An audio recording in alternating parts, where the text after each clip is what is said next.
And welcome to Fidelity Connects. I'm Pamela Ritchie. U.S. equity markets are under pressure today. This is following further tariff threats by President Trump. But as our next guest notes, we've now seen twice that sharp market sell-offs have prompted the administration to retreat from its more extreme tariff measures. So what clues ultimately might be telling us, might be in the spreads here, and what might they be telling us?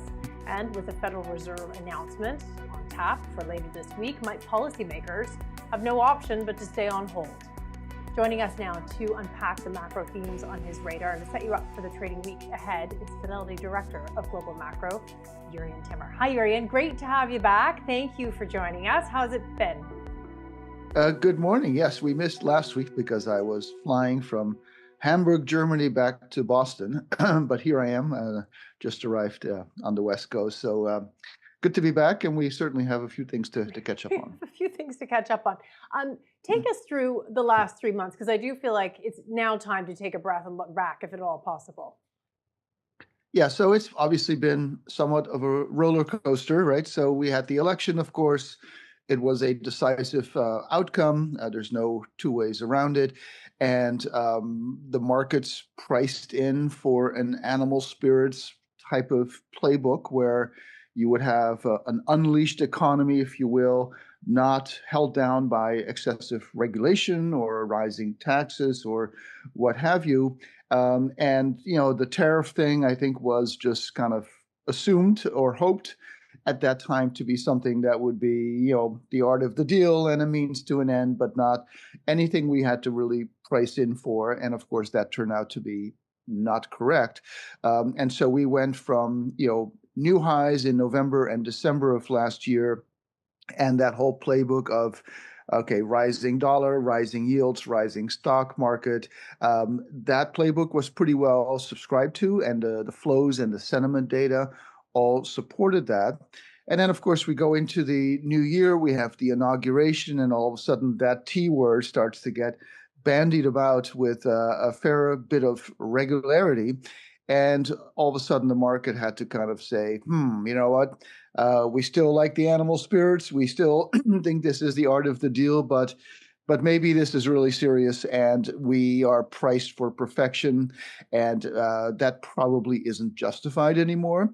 So we're going to unprice for perfection. And at that point, the market started to just take the numbers down. Think of it as a markdown at a store when you put stuff on sale, like 10% off, right? And so we went to a 10% off sale just to accommodate the possibility that the economy would not be as strong as the market had thought. And then we had the Liberation Day, April 2nd, and then followed by some pretty severe headlines in the days after that about reciprocal tariffs. And we got that whole list of tariffs rates by country, even for countries that didn't actually have people living in it. And then the markets had to go from a 10% sale to a 20% sale. Just think of it, right? You're running a store. You mark down your prices 10%. People are not showing up to buy your hats or whatever it is, and you go 20%. 20% did get some attention, and it also got the attention from the policymakers within the White House. And this is, I think, an important thing to cover, because, you know, you can clearly see that the Trump administration, we know what he wants, and of course, and everything that's happening are things that he feels strongly about, you know, agree with it or not. So I do think this is 100% Trump in terms of what we're seeing out there unfolding on the policy front. But he clearly has a variation of people, a variety of people around him, and people like Navarro and Lutnick.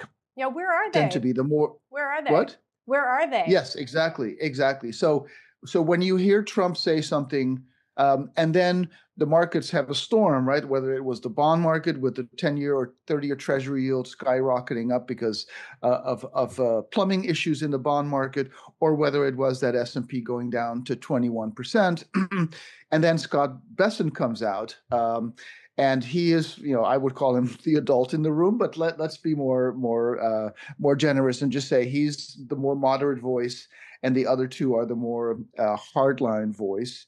And as you point out, in the last couple of weeks, it's been all Bessent and no Navarro or no Lutnick. And I think that tells you everything you need to know, that the market's internal circuit breakers of, okay, something extreme happens, the market's going to sell off very strongly.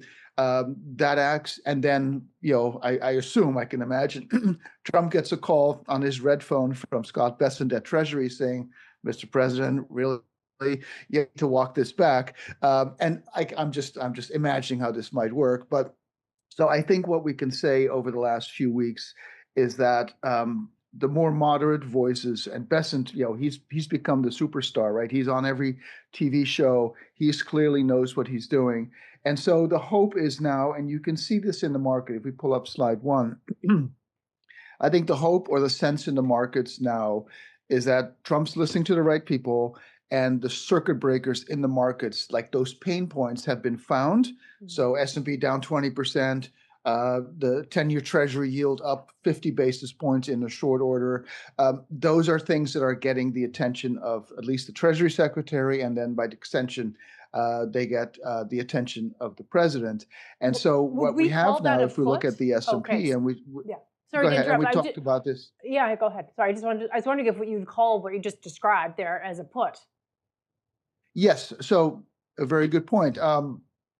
So we're all used to talking about a Fed put, right? And if we go to the famous I shouldn't say that, but we go to the 2018 cycle, which I'll show you in a moment, where the market fell 20% because the Fed was pushing the envelope a little bit too much on rate normalization. The market went into a tailspin, and Powell pivoted. This was late 2018. And then in 2019, we had this very big rally. So that was a Fed put that was being exercised, if you will. And one of the comments that I see over and over, correctly so, is that there is no Fed put this time because inflation hasn't quite been tamed to the extent that we need it to be. So Powell is not going to rescue us. And of course, there's the political overlay that Trump wants Powell to ease, as he wants Powell to be that circuit breaker, if you will, and Powell's not going to take the bait, nor should he. But now, if essentially the market goes down and it's Bessent calling up Trump, and Trump is going to not pick up the phone from Navarro, but he is going to pick up the phone from Bessent, then there is a put there, and it's now a White House put instead of a Fed put. So I think that's an important dynamic. So in any case, so here's the S&P, right? And I think 2 weeks ago, we surely talked about sort of the scene of the crime point where when the market was down 10%, and then it broke to down 20%, that breakdown point, which was at 5,500, is that failure point, if you will. And then as the market climbs back, which it generally does, that line in the sand, that scene of the crime, will act as powerful resistance, and rarely will the market overcome that, at least on the first try. And we can see that that's exactly what happened, right? We went back, we failed, we had a very, very high sort of retest, if you will, and now we're above it. So we've broken that line in the sand, which is, generally speaking, I wouldn't say it's an all clear for the bullish argument, but at least it suggests that we can have a much deeper retracement from high to low, or even back to the old high. And actually, if we go to the second slide, just to show a couple of the analogs. Again, 2 weeks ago, we were talking about the 1998 analog for long-term capital, which was essentially the pattern I just described, right? You break down, you rally back to that scene of the crime, you fail, you break down again, but you hold the low, and then you rally back, take out the scene of the crime, and then you're off to the races. That's what happened in 98. So in this case, we did not go all the way back down. And now, of course, we are following the purple line, which is that 2018 cycle, again, where the Fed put came into play, the Powell pivot, if you will. We don't have that pivot, but we do have potentially a pivot in the White House from the hardliners to the more moderates. And again, we don't know if that's going to continue. It could very well be that starting today, Trump is going to answer the phone from Navarro and no longer from Bessent, or, who knows how this is going to play out. And analogs are famously amazing until they stop tracking. So there's a grain of salt there. But right now we are following pretty much the most bullish interpretation of this analog that there is. And I don't think 2025 is going to be like 2019. I don't see the upside to that degree. So again, take this with a grain of salt. But it just shows you how the market's sentiment can change, and how the narrative is always evolving and changing. It's honestly fascinating. And watching you describe it through these charts just helps put it all in perspective, what we've been hearing and listening for. Take us through a little bit. The secular bull market is something that you've spent much time on, but the cyclical bull market, I guess there's some questions about whether we're at the end of that, which leads to what might we be at the beginning of, I guess, at the other side. So just take us through sort of the cyclical story here. Yeah, so that's slide 3. So we know that, so we have the cyclical and we have the secular, right? So say that 5 times fast, right? Not on air. The secular bull market are these very long mega trends. We had them in the 80s and 90s, the 50s and 60s. The 20s were kind of a shorter but steeper version of that, the 1920s, that is. And certainly the last decade and a half have been a structural bull market. And of course, we know what has made that tick. It's been the U.S. growth, mega grower story, the Mag 7. They've dominated, U.S. exceptionalism, you could call it. And that, by my estimation, started in 2009. We're now 16 years in.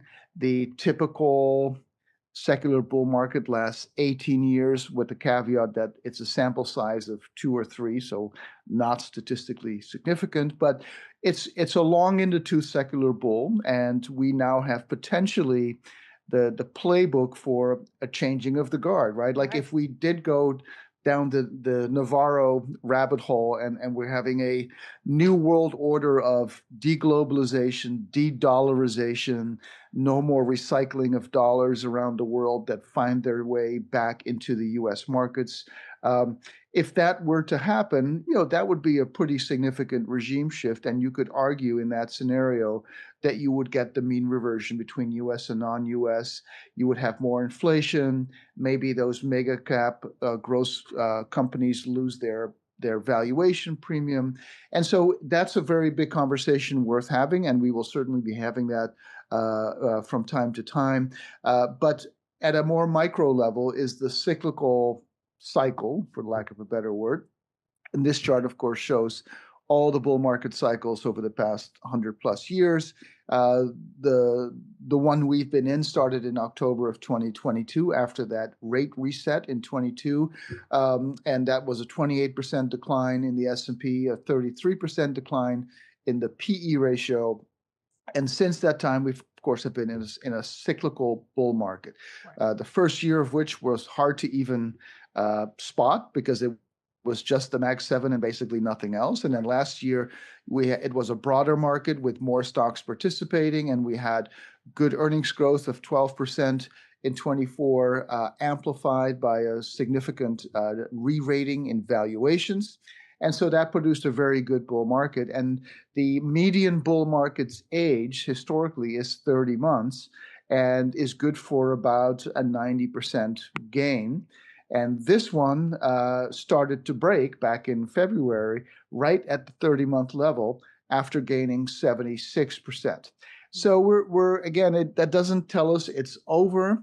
But it is interesting that the correction, right? So down 21.5%. Some people will call that a bear market, and I may very well call that a bear market at some point. But I think a bear market requires both price erosion, which of course is what we got with minus 21%.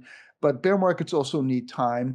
And this was a very, very quick 21% correction, of which we've already recovered more than half. So I'm not prepared to call this a bear market yet. And by extension, if I'm not prepared to call it a bear market, then I'm not prepared to call the cyclical bull market that preceded it as being over. Okay. So I think we're in a little bit of a wait and see mode. Not that it really matters to anyone what we label these things, but I would call it at this point a bear scare or a near bear, like 2018 was, and we had other episodes like 2011, even long-term capital 98. I mean, I would call it a bear market, but it's even that was sort of a near bear market, a near miss, if you will. Mhm. So we don't quite know yet, but we do know that, we're at that median age. And if we do end up chopping around longer, whether it's in a trading range between the highs and a 20% decline, or whether this current rally ends up giving way to something weaker, maybe we do get a recession, who knows? Then we'll be in a cyclical bear market, and then it'll be a question of whether that cyclical bear market also triggers the end of the secular bull market. But again, we don't know that yet. We So don't for know. now, I would say, like, if we go to slide 4 for a second, Mhm. it's just a question of, like, take a step back, look at this chart. This is the S&P 500, and you see that rising trend line. I mean, we know this about stocks, right? The trend line rises over time, 10% or so, but it's volatile, and the market goes up 60, 70% of the time. It goes down 30, 40% of the time. The odds of a 20% decline is about 1 in 5. So volatility happens. It's the price of admission. But the question is the market in balance? Are you being compensated for the downside risks at current levels, right? And so at the highs, you can see there the circle in the upper right, we were well above the trend line. And that's both a good and a bad thing. It's good because you want the market to do well, which means it's going to rise above the trend line. But when you get to a high level there and the sentiment is somewhat lopsided and the market is priced for perfection, then obviously it becomes more vulnerable to a change in narrative, which is exactly what we had in February. Then we fell to the trend line, and maybe that was going to be enough, but it turns out that it wasn't. And then we got that extra swoon of 10% back in March. And then we were all of a sudden at, an equal amount below that line as we were above it a month earlier. And at that point, I think you have to conclude that, okay, that doesn't mean it can't go down further, but at least you're getting compensated now for the risk that something goes wrong. Like, Right. at that point, the valuation has gotten enough of a concession that you're being paid to take the risk. So my litmus test is always, I look at a chart like this and I say, do I want to be long or short this chart, right? And so we are at the trend line. The trend line is rising. We've just incorporated a fair amount of bad news. That circuit breakers, those circuit breakers kicked in on both the bond side and the stock side, and now we're kind of finding our balance again. And so I don't see any reason not to be in this market. I wouldn't be up to my ears in it, but this looks like an okay chart to me, and that, I think, is a good sort of sanity check. That whenever you feel like there's too much noise out there, this is why we have charts, because the charts don't lie, Right. and it's good to kind of take a step back and look at this and say, do I want to own this?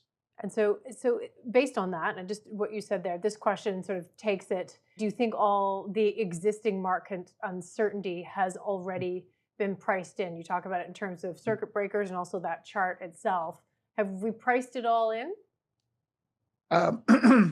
I think we priced in a fair amount. We didn't price it all in. And so what I would say is that at down 20%, and again, we're not down 20% anymore, but at down 20%, the market was probably not yet pricing in a recession, like a big recession, but it was pricing in a significant slowdown and maybe sort of a minor, like, technical recession, but not more than that. So if we were to get, let's say, Trump starts listening to the green phone instead of the red phone. I don't know which color phones they all have in the White House, but and the market then needs to price in a more disruptive trade war, which then could lead easily to a recession, right, in the U.S. and possibly elsewhere.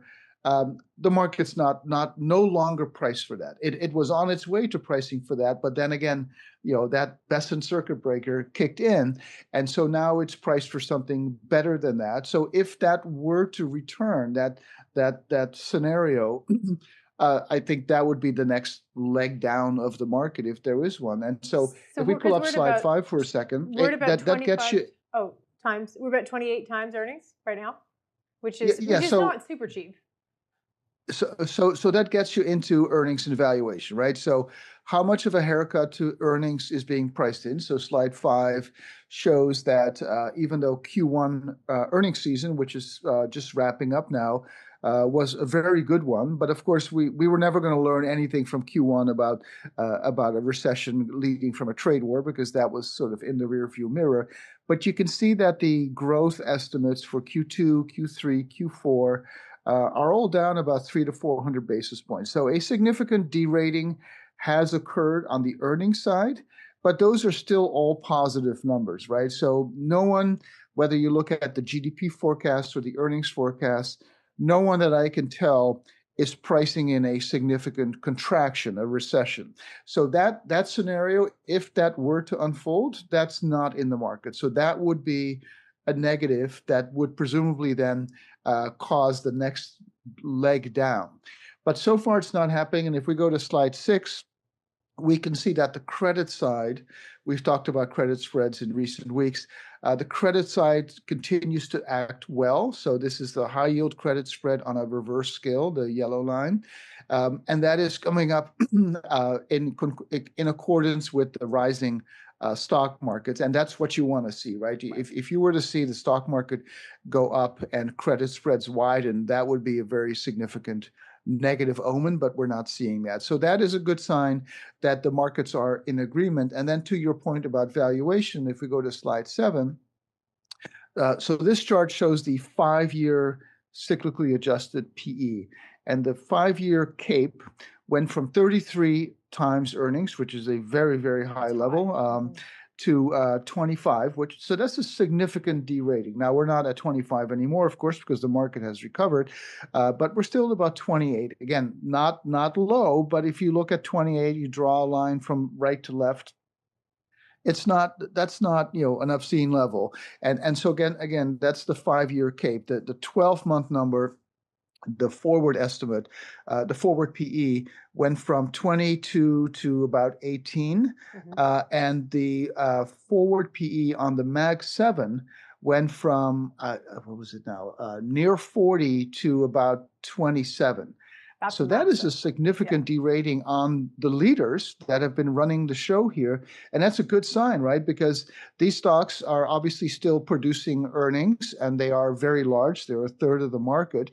And the risk was always going to be that the valuation would push those stocks up to, to like a 2x valuation versus the rest of the market.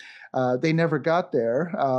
But they went to about a 40% premium, and they're still around that, but the levels have come down significantly. And so that is another example of how the market has kind of reset itself to a much healthier place. So in a way, you could easily see the glass half full here, that if we do not get this sort of, very harsh recession coming from a very disruptive trade war, if we can take that left tail off the table for a moment, then I think the dynamics that were in place before the election in large way, or before the end of the year, in many ways can continue to some degree, and now at better valuations. This is fascinating. If we go back to your terms, anatomy of the market that we watched through sort of February, March, April, the de-dollarization trend that we saw for a bit there, and deglobalization, money came out of the US market and went other places, or it at least went other places. We know that.